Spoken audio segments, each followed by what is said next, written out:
ആശ്വാസം നേടാം. ഹൃത്തിനുള്ളിൽ ജീവൻ നൽകും വചനം, തിരുവചനം. മിശിഹായിൽ സ്നേഹമുള്ള സഹോദരരെ, യോഹന്നാന്റെ സുവിശേഷം 5-ാം അധ്യായം 24 മുതലുള്ള വാക്യങ്ങളിൽ നാം ഇപ്രകാരം വായിക്കുന്നു: സത്യം സത്യമായി ഞാൻ നിങ്ങളോട് പറയുന്നു, എൻ്റെ വചനം കേൾക്കുകയും എന്നെ അയച്ചവനെ വിശ്വസിക്കുകയും ചെയ്യുന്നവന് നിത്യജീവനുണ്ട്. അവന് ശിക്ഷാവിധി ഉണ്ടാകുന്നില്ല. പ്രത്യുത അവൻ മരണത്തിൽ നിന്ന് ജീവനിലേക്ക് കടന്നിരിക്കുന്നു. സത്യമായി ഞാൻ നിങ്ങളോട് പറയുന്നു, മരിച്ചവർ ദൈവപുത്രൻ്റെ സ്വരം ശ്രവിക്കുന്ന സമയം വരുന്നു, അല്ല വന്നു കഴിഞ്ഞു. ആ സ്വരം ശ്രവിക്കുന്നവർ ജീവിക്കും. സ്നേഹമുള്ളവരെ, മരണം എന്ന് പറയുന്നത് ഒന്നിൻ്റെയും അവസാനമല്ല, പിന്നെയോ ശ്രേഷ്ഠമായ ഒന്നിൻ്റെ ആരംഭമാണ് എന്ന് ഈ വചനഭാഗത്തിലൂടെ ഈശോ നമ്മെ ഓർമ്മപ്പെടുത്തുകയും, മരണമെന്ന് പറയുന്നത് നിത്യതയോളം നീണ്ടു നിൽക്കുന്ന ഒരു ജീവിതത്തിലേക്കുള്ള പ്രവേശന കവാടമാണ്. ഈ മരണത്തെ ഓർക്കുന്നത്, ഈ മരണത്തെ ധ്യാനിക്കുന്നത് ഉചിതവും നമ്മുടെ ജീവിതത്തെ സംബന്ധിക്കുന്നിടത്തോളം ഒരുപാട് പ്രത്യാശ നൽകുന്നതുമായ ഒരു അനുഭവമാണ്. അതുകൊണ്ട് തന്നെ ഈ മരണത്തെ ഓർക്കുവാൻ, മരണത്തെ ധ്യാനിക്കുവാൻ നാം സമയം കണ്ടെത്തണം. പൗരാണിക പ്രാചീന സന്യാസ പിതാക്കന്മാരും വിശുദ്ധരുമെല്ലാം മരണത്തെ നിരന്തരം ധ്യാനിച്ചിരുന്നു. അതുകൊണ്ട് ഒരു വലിയ സന്യാസ പിതാവായ വിശുദ്ധ ജോൺ ക്ലിമാക്കോസ് പഠിപ്പിക്കുന്നത്, മരണം ഒരു നിരന്തര സ്മരണയായി, മരണം ഒരു നിരന്തര ഓർമ്മയായി നമ്മുടെ മനസ്സിൽ എപ്പോഴും ഉണ്ടാവണം എന്നുള്ളതാണ്. എന്തുകൊണ്ടാണ് ഈ മരണം ഒരു നിരന്തര സ്മരണയായി, നിരന്തര ഓർമ്മയായി നമ്മുടെ മനസ്സിൽ ഉണ്ടാകണമെന്ന് അദ്ദേഹം ഓർമ്മപ്പെടുത്തുന്നത്? അതിൻ്റെ ഒന്നാമത്തെ കാരണം, മരണം എന്ന് പറയുന്നത് ഈ ലോക ജീവിതത്തിൻ്റെ ക്ഷണികമായ നശ്വരമായ അവസ്ഥകളിൽ നിന്ന് ഒരിക്കലും അവസാനിക്കാത്ത, വാക്കുകൾക്ക് വിവരിക്കുവാനാവാത്ത സ്വർഗീയമായ ഒരു മഹത്വത്തിലേക്കുള്ള പ്രവേശക കവാടമാണ് മരണമെന്ന് പറയുന്നത്. ഈ മരണത്തിൻ്റെ പ്രാധാന്യം അതാ. മരണം വലിയ ഒരു പ്രവേശക കവാടമാണ്, സ്വർഗത്തിലേക്കുള്ള പ്രവേശക കവാടം. മരണമെന്ന കവാടം കടന്ന് മാത്രമേ എനിക്ക് സ്വർഗത്തിലേക്ക് പ്രവേശിക്കാൻ സാധിക്കുകയുള്ളൂ. അതുകൊണ്ട് തന്നെ നമ്മുടെ ക്രൈസ്തവ ആത്മീയ ജീവിതത്തിൽ ഈ മരണത്തിന് ഒരുപാട് പ്രാധാന്യമുണ്ട്. സ്നേഹമുള്ളവരെ, മരണത്തെക്കുറിച്ച് ഓർക്കുമ്പോൾ നമുക്ക് ഏറ്റവും പ്രധാനപ്പെട്ടതായി ഓർക്കേണ്ടത്, മരണം എന്ന് പറയുന്നത് അത് ഈ ലോക ജീവിതത്തിൽ നമ്മെ സംബന്ധിച്ചിടത്തോളം ഏറ്റവും ഉറപ്പുള്ള യാഥാർത്ഥ്യമാണ് എന്നുള്ളത്. ഒരുപക്ഷെ ഈ ലോക ജീവിതത്തിൽ ഉറപ്പുള്ളതായ ഒരുപാട് കാര്യങ്ങൾ നമ്മുടെയൊക്കെ ജീവിതത്തിൽ ഉണ്ടാവാം. പക്ഷേ ഏറ്റവും ഉറപ്പുള്ള സംഗതി അത് മരണമാണ്. ഏറ്റവും ഉറപ്പുള്ള, ഈ ലോക ജീവിതത്തിൽ ജനിച്ച ഏതൊരു വ്യക്തിക്കും അഭിമുഖീകരിക്കേണ്ടതായ ഒരു യാഥാർത്ഥ്യമാണ് ഈ മരണം എന്ന് പറയുന്നത്. അതുകൊണ്ട് തന്നെ മരണം അത് ഏറ്റവും ഉറപ്പുള്ള യാഥാർത്ഥ്യമാണ്. എന്നാൽ മരണത്തെക്കുറിച്ച് പറയുമ്പോൾ നേരെ വിപരീതമായ ഒരു അവസ്ഥയും കൂടിയുണ്ട്. ഈ ലോക ജീവിതത്തിൽ ഏറ്റവും ഉറപ്പുള്ള യാഥാർത്ഥ്യം മരണമായിരിക്കുമ്പോൾ തന്നെ ഏറ്റവും ഉറപ്പില്ലാത്തതും ഈ മരണം തന്നെയാണ്. എന്താ ഉറപ്പില്ലാത്തത്? എന്ന് മരിക്കുമെന്ന്, എപ്പോൾ മരിക്കുമെന്ന്, എങ്ങനെ മരിക്കുമെന്ന്, എവിടെ വെച്ച് മരിക്കുമെന്ന് നമുക്കാർക്കും ഒരു ഉറപ്പുമില്ല. ഇന്ന് നാളെ രാവിലെ നാളെ പുലർച്ചയിൽ എഴുന്നേൽക്കുവാൻ വേണ്ടി അലാം വെച്ച് കിടന്നുറങ്ങുന്ന ഒരു വ്യക്തി പിറ്റേന്ന് ആ അലാം അടിക്കുന്നത് വരെ ജീവനുണ്ടാകുമെന്ന് ഉറപ്പൊന്നുമില്ല. അല്ലെങ്കിൽ ഇന്ന സമയത്ത് തിരിച്ചു വരാമെന്ന് പറഞ്ഞ് വീട് വിട്ടിറങ്ങുന്ന ഒരു വ്യക്തി ആ സമയത്ത് തിരിച്ചു വരുമെന്ന് ഉറപ്പൊന്നുമില്ല. മരണം അത് എവിടെ വെച്ച്, എപ്പോൾ, ഏത് രൂപത്തിൽ, ഏത് രീതിയിൽ നമ്മെ സമീപിക്കുമെന്ന് നമുക്ക് ഉറപ്പൊന്നുമില്ല. അതുകൊണ്ട് തന്നെ ഈ ലോക ജീവിതത്തെ സംബന്ധിച്ചിടത്തോളം ഏറ്റവും ഉറപ്പുള്ളതും ഏറ്റവും ഉറപ്പില്ലാത്തതുമായ യാഥാർത്ഥ്യം അത് മരണമാണ്. അതുകൊണ്ട് സ്നേഹമുള്ളവരെ, മരണത്തിന് നിരന്തരം ഒരുക്കമുള്ള ജീവിതമായിരിക്കണം നാം നയിക്കേണ്ടത് എന്ന് വചനം നമ്മെ ഓർമ്മപ്പെടുത്തുന്നത്. മരണത്തിന് ഒരുക്കമുള്ള ജീവിതമായിരിക്കണം നാം നയിക്കേണ്ടത്. ഈ മരണമെന്ന് പറയുന്ന നിമിഷം നമ്മുടെ ജീവിതത്തിൽ എപ്പോൾ വേണമെങ്കിലും ഏത് സമയത്ത് വേണമെങ്കിലും കടന്നു വരാവുന്ന മരണത്തിന് എപ്പോഴും ഒരുക്കമുള്ള ഒരു ജീവിതം നയിക്കണമെന്ന് ദൈവത്തിൻ്റെ വചനം നമ്മെ ഓർമ്മപ്പെടുത്തുകയാണ്. സദാ ജാഗരൂകരായിരിക്കുവിൻ എന്ന് പറഞ്ഞുകൊണ്ട്, എന്നാൽ ആ ദിവസത്തെക്കുറിച്ചോ ആ മണിക്കൂറിനെക്കുറിച്ചോ നമുക്കറിഞ്ഞുകൂടാ. അതുകൊണ്ട് ശ്രദ്ധാപൂർവം ഉണർന്നിരിക്കുവിൻ. സമയം എപ്പോഴാണ് എന്ന് നിങ്ങൾക്കറിവില്ല. വീട് വിട്ട് ദൂരേക്ക് പോകുന്ന ഒരുവൻ സേവകർക്ക് അവരവരുടെ ചുമതലയും കാവൽക്കാരന് ഉണർന്നിരിക്കുവാനുള്ള കൽപ്പനയും നൽകുന്നത് പോലെയായത്. ആകയാൽ ജാഗരൂകരായിരിക്കുവിൻ. എന്തെന്നാൽ ഗൃഹനാഥൻ എപ്പോൾ വരുമെന്ന് സന്ധ്യയ്ക്കോ അർദ്ധരാത്രിക്കോ കോഴി കൂവുമ്പോഴോ രാവിലെയോ എന്ന് നിങ്ങൾക്കറിഞ്ഞുകൂടാ. അവൻ പെട്ടെന്ന് കയറി വരുമ്പോൾ നിങ്ങളെ നിദ്രാധീനരായി കാണരുതല്ലോ. ഞാൻ നിങ്ങളോട് പറയുന്നത്, എല്ലാവരോടുമായിട്ടാണ് പറയുന്നത്, ജാഗരൂകരായിരിക്കുവിൻ, ജാഗരൂകരായിരിക്കുവിൻ. സ്നേഹമുള്ള സഹോദരരെ, ഈ മരണം എന്ന് പറയുന്ന യാഥാർത്ഥ്യം എൻ്റെ ജീവിതത്തെ സമീപിച്ച് സ്വർഗത്തിലേക്ക് എന്നെ കൂട്ടിക്കൊണ്ടു പോകുവാൻ വേണ്ടി കടന്നു വരുന്നത് എപ്പോഴാണെന്ന് എനിക്ക് അറിഞ്ഞുകൂടാ. എൻ്റെ ചുമതലയുടെ കണക്കെടുക്കുവാൻ വേണ്ടി ദൈവം എനിക്ക് നൽകിയിരിക്കുന്ന താലന്തുകളുടെ, ദൈവം എനിക്ക് നൽകിയിരിക്കുന്ന സമയത്തിൻ്റെ, ദൈവം എനിക്ക് നൽകിയിരിക്കുന്ന കഴിവുകളുടെ, ദൈവം എനിക്ക് നൽകിയിരിക്കുന്ന കൃപയുടെ ഉത്തരവാദിത്വത്തിൻ്റെ കണക്കെടുക്കുവാൻ വേണ്ടി എൻ്റെ യജമാനനായ കർത്താവ് എപ്പോൾ കടന്നു വരുമെന്ന് എനിക്കറിഞ്ഞുകൂടാ.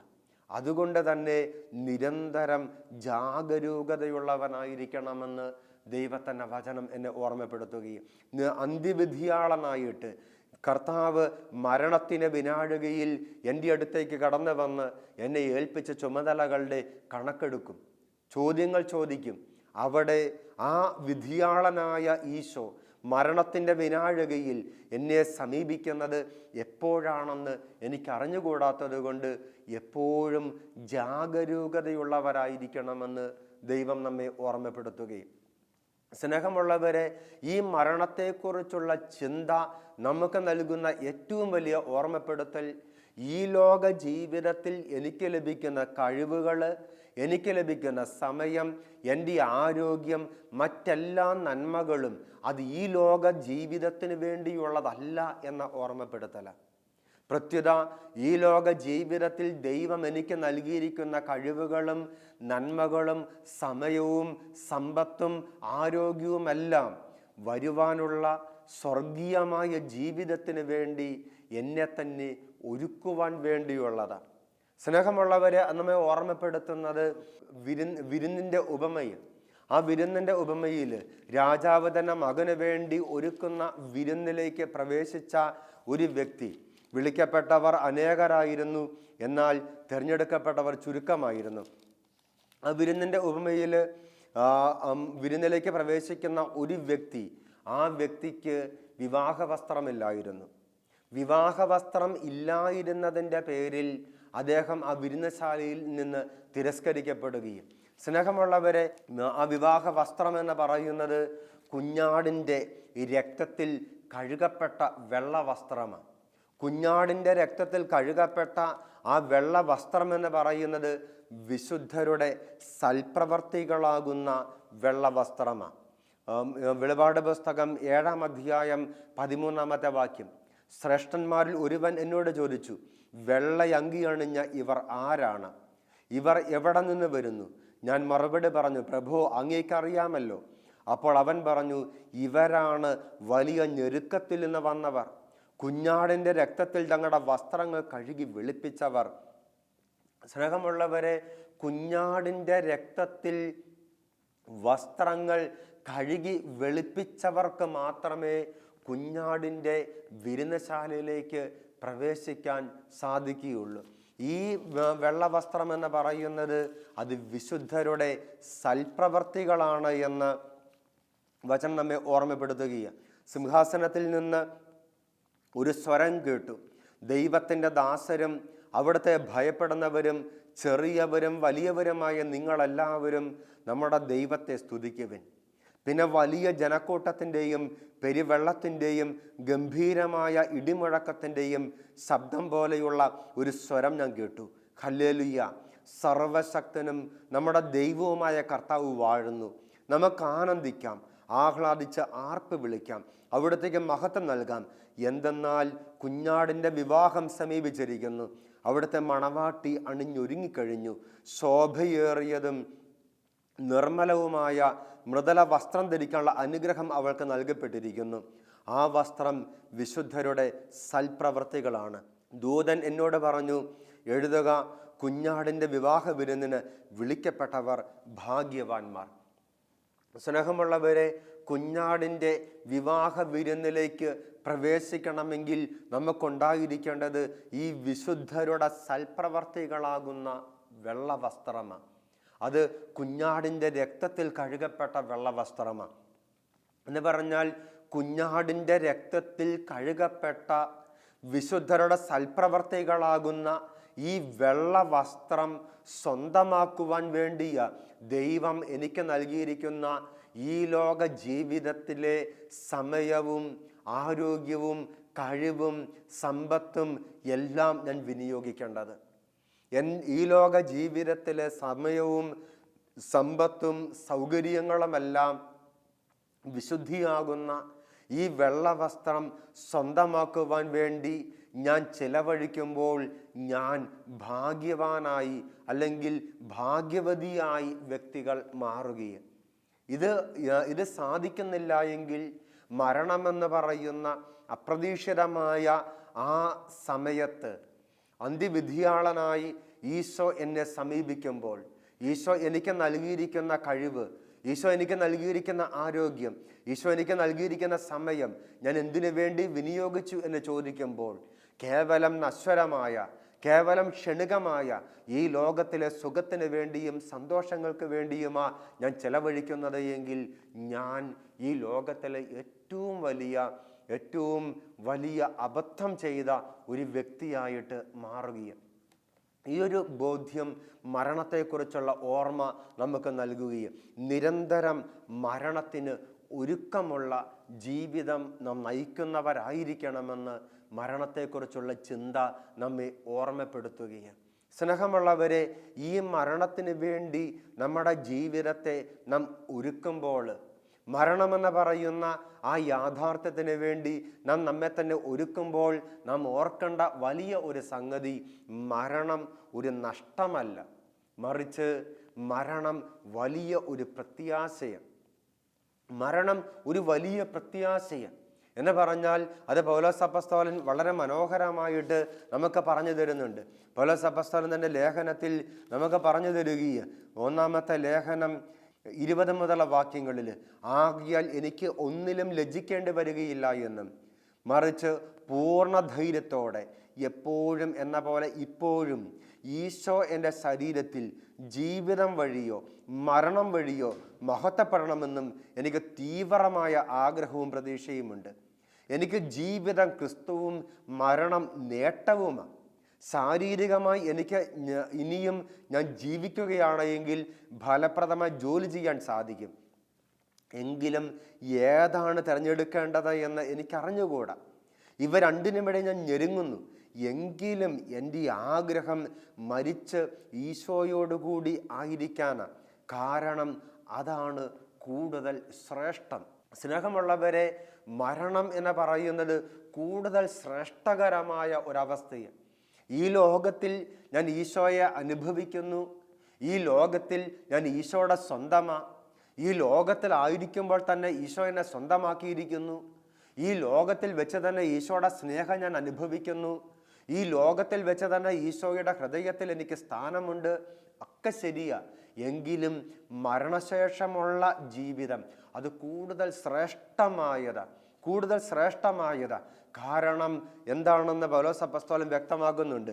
കൊരിന്ത്യസിലെ സഭയ്ക്ക് എഴുതിയ 1-ാമത്തെ ലേഖനത്തിൻ്റെ 13-ാമത്തെ അധ്യായത്തിൻ്റെ അവസാന ഭാഗത്ത് അദ്ദേഹം പറയുക, ഇപ്പോൾ നാം കണ്ണാടിയിൽ എന്ന പോലെ അവ്യക്തമായി കാണുന്നു, അപ്പോഴാകട്ടെ മുഖാഭിമുഖം ദർശിക്കും. ഇപ്പോൾ ഞാൻ ഭാഗികമായി അറിയുന്നു, അപ്പോഴാകട്ടെ ദൈവം എന്നെ പൂർണ്ണമായി അറിയുന്നത് പോലെ ഞാനും പൂർണ്ണമായും അറിയും.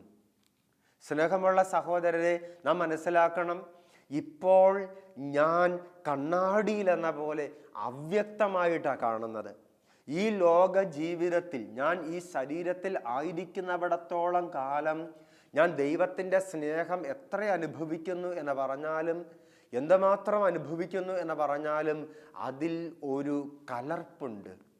ഈ ശരീരത്തിൻ്റെതായ തൃഷ്ണകളും, ഈ ശരീരത്തിൻ്റെതായ ചായ്വുകളും, ഈ ശരീരത്തിൻ്റെതായ താല്പര്യങ്ങളും, ലോകത്തിൻ്റെതായ സ്വാധീനങ്ങളും ആ അനുഭവത്തിൽ കലർപ്പ് കൊണ്ടുവരുന്നുണ്ട്.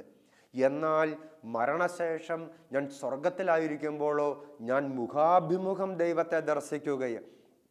ദൈവത്തിൻ്റെ സ്നേഹം മറവില്ലാതെ, അകലമില്ലാതെ, അകൽച്ചകളില്ലാതെ, വിടവില്ലാതെ, വേർതിരിവുകളില്ലാതെ ഞാൻ അനുഭവിക്കുകയാണ്. ഞാൻ ദൈവത്തിലും ദൈവം എന്നിലുമായിരിക്കുന്ന ആ അനുഭവത്തിൻ്റെ പൂർണ്ണത എനിക്ക് ആസ്വദിക്കാൻ സാധിക്കുന്നത് മരണശേഷമാണ്. ഈ മരണശേഷം എനിക്കത് അനുഭവിക്കാൻ സാധിക്കും എന്ന് മാത്രമല്ല, ദൈവം എന്നെ എന്തുമാത്രം പൂർണ്ണമായി അറിയുന്നുവോ അത്രമാത്രം എനിക്ക് ദൈവത്തെ പൂർണ്ണമായി അറിയാൻ സാധിക്കുന്നത് മരണശേഷം മാത്രമാണ്. ഈ ലോക ജീവിതത്തിൽ സ്ഥലകാല പരിമിതികൾക്ക് വിധേയനായ മനുഷ്യനെ സംബന്ധിച്ചിടത്തോളം സ്ഥലകാല പരിമിതികൾക്ക് അതീതനായ ദൈവത്തെ മനസ്സിലാക്കുവാൻ പരിമിതികളുണ്ട്, കുറവുകളുണ്ട്. നമ്മുടെ എല്ലാ അറിവിലും, അത് ദൈവത്തെക്കുറിച്ചുള്ള അറിവിൽ, ദൈവിക കാര്യങ്ങളെക്കുറിച്ചുള്ള അറിവിൽ ഒക്കെ വ്യക്തമാണ്, ഒക്കെ സ്പഷ്ടമാണ്. അതുകൊണ്ടാണ് സഭാപിതാക്കന്മാരും വേദപാരംഗതരെല്ലാം ദൈവത്തെക്കുറിച്ച് പറയുമ്പോൾ, ദൈവിക കാര്യങ്ങളെക്കുറിച്ച് പറയുമ്പോൾ ഒരു അവ്യക്തതയുടെ ഭാഷയാണ് ഉപയോഗിക്കുന്നത്. അങ്ങനെയാണ് എന്നാൽ അങ്ങനെയല്ല. ഉപമകൾക്കോ സാദൃശ്യങ്ങൾക്കോ ദൈവത്തെ പൂർണ്ണമായി വെളിപ്പെടുത്തുവാൻ സാധിക്കുകയില്ല. എന്നാൽ മരണശേഷം ഞാൻ ദൈവത്തെ മുഖാഭിമുഖം ദർശിക്കുമ്പോഴോ ദൈവം എന്നെ പൂർണ്ണമായി അറിയുന്നത് പോലെ എനിക്ക് ദൈവത്തെ പൂർണ്ണമായി അറിയാൻ സാധിക്കും. എനിക്ക് പൂർണ്ണമായി ദൈവത്തെ അനുഭവിക്കാൻ സാധിക്കും. ഒരു ദൈവസ്നേഹ അനുഭവത്തിലേക്ക് എനിക്ക് വളരുവാൻ സാധിക്കും, ആഴപ്പെടുവാൻ സാധിക്കും. ഈ സ്വർഗത്തിൻ്റെതായ ആ വലിയ സൗഭാഗ്യമാണ് മരണമെന്ന് പറയുന്ന ആ കവാടം കടന്ന് എനിക്ക് സംലഭ്യമാകുന്നത്. അതുകൊണ്ട് തന്നെ ഈ മരണത്തിന് വേണ്ടി വലിയ പ്രത്യാശയോടെ കാത്തിരിക്കണമെന്ന് ദൈവത്തിൻ്റെ വചനം നമ്മെ ഓർമ്മപ്പെടുത്തുകയാണ്. പൗലോസ് അപ്പോസ്തലനിലൂടെ നമ്മെ ഓർമ്മപ്പെടുത്തുന്നതാണ്, മരണത്തിന് വേണ്ടി ഒരു പ്രത്യാശയോടെ കാത്തിരിക്കണം. മരണം എനിക്ക് നേട്ടമാണ്, മരണം എനിക്ക് നഷ്ടമല്ല, മരണം എനിക്ക് നേട്ടമാണ്. മരണം എനിക്ക് നേട്ടമായി മാറുന്നത് ഈ ലോക ജീവിതത്തിൽ ഞാൻ മരണത്തിന് ഒരുക്കമുള്ള ജീവിതം നയിക്കുമ്പോഴാണ്. ഈ ലോക ജീവിതത്തിലെ എൻ്റെ കഴിവുകളും ആരോഗ്യവും എൻ്റെ സമയവും സമ്പത്തുമെല്ലാം വരാനുള്ള ആ സ്വർഗീയമായ ജീവിതത്തിന് ആവശ്യമായ ആ വിശുദ്ധിയാകുന്ന വെള്ളവസ്ത്രം സ്വന്തമാക്കുവാൻ വേണ്ടി ഉപയോഗിക്കുമ്പോഴാണ് എനിക്ക് മരണം നേട്ടമായിട്ട് മാറുന്നത്. അഥവാ മരണത്തിന് ഒരുക്കമുള്ള ജീവിതം നയിക്കുന്ന ഒരു വ്യക്തിയെ സംബന്ധിച്ചിടത്തോളം മരണം നേട്ടമുള്ളതാണ്. അതുകൊണ്ട് സ്നേഹമുള്ള സഹോദരരെ, ഈ ലോക ജീവിതത്തിൽ നമുക്ക് പ്രത്യാശ വെക്കാൻ ഒന്നുമില്ല. ഈ ലോക ജീവിതത്തിൽ നിലനിൽക്കുന്ന സന്തോഷങ്ങളില്ല. ഈ ലോകത്തിൽ എനിക്ക് നിലനിൽക്കുന്ന നഗരമില്ല. വിശുദ്ധ പത്രോസ്ലീഹ നമ്മെ ഓർമ്മപ്പെടുത്തുന്നുണ്ട്. വിശുദ്ധ അഗസ്തീനോസ് പിന്നീട് തിരുസഭയുടെ പവിത്രമായ പാരമ്പര്യത്തിൽ നമ്മെ ഓർമ്മപ്പെടുത്തുന്നുണ്ട്. ഈ ലോകത്തിൽ നിലനിൽക്കുന്ന ഒരു നഗരമില്ല. നമ്മുടെ നഗരം സ്വർഗത്തിലാണ്. നമ്മുടെ ഭവനം സ്വർഗത്തിലാണ്. നമ്മുടെ യഥാർത്ഥമായ സന്തോഷം സ്വർഗത്തിലാണ്. ഒരിക്കലും അവസാനിക്കാത്ത ആനന്ദം സ്വർഗത്തിലാണ്. ഈ സ്വർഗീയമായ ആനന്ദത്തിന് വേണ്ടി നമ്മുടെ ജീവിതത്തെ നാം ക്രമീകരിക്കേണ്ടത് ഈ മരണമെന്ന് പറയുന്ന ജീവിത യാഥാർത്ഥ്യത്തെ ക്രിയാത്മകമായി ഭാവാത്മകമായി ധ്യാനിച്ചുകൊണ്ട് ഈ മരണമെന്ന യാഥാർത്ഥ്യത്തിലൂടെ, ആ മരണമെന്ന കവാടത്തിലൂടെ ഞാൻ കടന്നു പോകുന്ന ആ നിത്യതയെന്ന വിരുന്നശാലയെ ധ്യാനിച്ചുകൊണ്ട് ആ സ്വർഗീയമായ വിരുന്നശാലയുടെ സൗഭാഗ്യ അനുഭവത്തെ പ്രത്യാശയോടെ മനസ്സിൽ കരുതിക്കൊണ്ട് മരണത്തിന് ഒരുക്കമുള്ള ഒരു ജീവിതം നയിക്കുവാൻ ദൈവം നമ്മെ അനുഗ്രഹിക്കട്ടെ. നിരന്തരം മരണം ഒരു ധ്യാനമായി നമ്മുടെ മനസ്സിൽ മാറണം. പത്രോസ്ലീഹ നമ്മോട് പറയുന്നുണ്ട്, ഈ മൺകൂടാരത്തിൽ നിന്നുള്ള വേർപാടിൻ്റെ സമയം ആഗമിക്കുന്നുവെന്ന് എനിക്ക് അറിയാമെന്ന്. പരിശുദ്ധാത്മാവ് പത്രോസ്ലീഹായ്ക്ക് തൻ്റെ മരണത്തെക്കുറിച്ചുള്ള ഓർമ്മപ്പെടുത്തലുകൾ നൽകുമ്പോൾ പത്രോസ് പറയുകയും ഈ മൺകൂടാരത്തിൽ നിന്നുള്ള വേർപാടിൻ്റെ സമയം, ഈ ശരീരമെന്ന മൺകൂടാരത്തിൽ നിന്ന് കേവലം താൽക്കാലിക കൂടാരമ ഈ ശരീരമെന്ന് പറയുന്ന മൺകൂടാരം, ഇതിൽ നിന്നുള്ള വേർപാട് മരണമെന്ന് പറയുന്നത്. ഈ താൽക്കാലികമായ കൂടാരത്തിൽ നിന്ന് നിത്യതയുടെ കൂടാരത്തിലേക്കുള്ള പ്രവേശനമാണ് മരണമെന്ന് പറയുന്നത്. നശിച്ചു പോകുന്ന ഈ ശരീരമെന്ന കൂടാരത്തിൽ നിന്ന് ഒരിക്കലും നശിക്കാത്ത സ്വർഗമെന്ന കൂടാരത്തിലേക്കുള്ള പ്രവേശനമാണ് മരണമെന്ന് പറയുന്നത്. നശിച്ചു പോകുന്ന നൈമിഷികമായ താൽക്കാലികമായ ഈ ലോക ജീവിതത്തിൽ നിന്ന് ഒരിക്കലും നശിക്കാത്ത നിത്യതയോളം നീണ്ടു നിൽക്കുന്ന അനന്തതയോളം നിലനിൽക്കുന്ന സ്വർഗീയമായ സൗഭാഗ്യത്തിലേക്കുള്ള പ്രവേശനമാണ് മരണമെന്ന് പറയുന്നത്. ഈ മരണത്തെ നിരന്തരം ധ്യാനിച്ചുകൊണ്ട് ഈ ലോകത്തിൽ പ്രത്യാശ വെക്കാതെ, ഈ ലോകത്തിൻ്റെ സുഖദുഃഖങ്ങളിൽ പ്രത്യാശ വെക്കാതെ വിശുദ്ധിയോടെ ജീവിക്കാൻ ദൈവം നമ്മെ അനുഗ്രഹിക്കട്ടെ. നമുക്കൊരു നിമിഷം പ്രാർത്ഥിക്കാം. കർത്താവായ ദൈവമേ, ക്രൈസ്തവ വിശ്വാസം, ഈശോയെ അങ്ങിലുള്ള വിശ്വാസം ഞങ്ങൾക്ക് നൽകിയിരിക്കുന്ന ഏറ്റവും വലിയ പ്രത്യാശ അത് സ്വർഗത്തെക്കുറിച്ചുള്ള പ്രത്യാശയാണ് എന്ന് ഞങ്ങൾ തിരിച്ചറിയുന്നു. മരണമെന്ന കവാടം കടന്ന് ഞങ്ങൾ പ്രവേശിക്കുന്ന സ്വർഗമെന്ന് പറയുന്ന ആ നിത്യതയുടെ വിരുന്നശാല, ഈശോയെ ആ വിരുന്നശാലയിലേക്ക് പ്രവേശിക്കുവാൻ ആവശ്യമായ വിശുദ്ധിയുടെ വെള്ളവസ്ത്രം ഈ ലോക ജീവിതത്തിൽ സ്വന്തമാക്കുവാൻ, ആ വിശുദ്ധിയെ സ്വന്തമാക്കുവാൻ ഞങ്ങളുടെ ജീവിതത്തെ വ്യയം ചെയ്യുവാൻ കർത്താവെ ഞങ്ങളെ അനുഗ്രഹിക്കണമേ. ഈ ലോകത്തിൽ പ്രത്യാശ വെക്കാതെ, ഈ ലോക ജീവിതത്തിൻ്റെ സുഖസന്തോഷങ്ങളിൽ പ്രത്യാശ വെക്കാതെ അങ്ങ് ഞങ്ങൾക്ക് വാഗ്ദാനം ചെയ്തിരിക്കുന്ന സ്വർഗത്തിൽ പ്രത്യാശ വെച്ചുകൊണ്ട് ജീവിക്കുവാൻ ഞങ്ങളെ അനുഗ്രഹിക്കണമേ. ഞങ്ങളുടെ ഈ ലോക ജീവിതത്തിൻ്റെ ലക്ഷ്യമായി സ്വർഗം മാറ്റണമേ എന്ന് പ്രാർത്ഥിച്ചുകൊണ്ട് നിത്യം പിതാവും പുത്രനും പരിശുദ്ധാത്മാവുമായ സർവേശ്വര എന്നേക്കും ആമേൻ.